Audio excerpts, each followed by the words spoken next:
أهلا، أنا ماريا. سنتعرف اليوم على السيدة لطيفة البحسيني. ازدادت في 16 فبراير 1961 بمدينة وزن بالمغرب.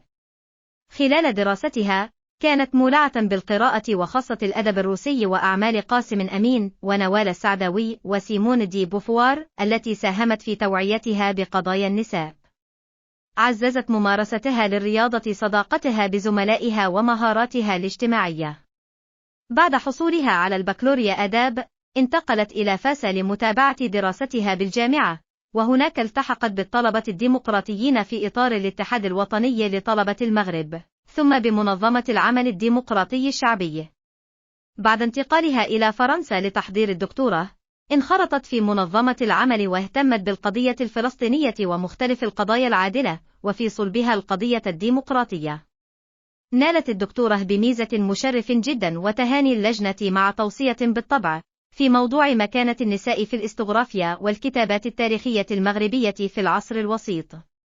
بدأت مسارها المهني كمكلفة بالدراسات في ديوان كاتب الدولة في الرعاية الاجتماعية والأسرة والطفولة، ثم توظفت كمتصرفة الإدارات العمومية ورئيسة مصلحة ثم رئيسة قسم، ثم أستاذة جامعية في المعهد الوطني للعمل الاجتماعي وفي كلية علوم التربية بجامعة محمد الخامس.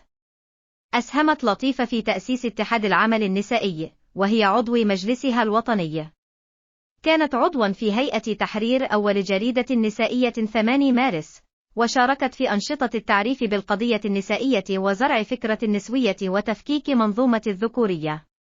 حضرت تأسيس المنظمة المغربية لحقوق الإنسان، وأصبحت عضو مجلسها الوطني ثم عضو مكتبها الوطني.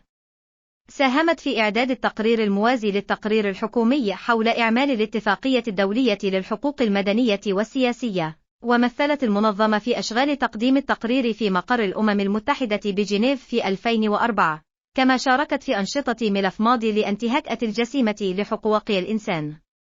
حالياً تشتغل في البحث وكمحاضرة في مؤسسات ومختبرات البحث في تاريخ النساء، ولها عدة أعمال وردت في آخر هذا الفيديو. إن السيدة لطيفة البحسيني نموذج المرأة المغربية التي تبنت قضايا النساء والقضية الفلسطينية منذ نعومة أظافرها، وحملت صوت المرأة المغربية إلى المنابر الإعلامية وإلى المنظمات الدولية.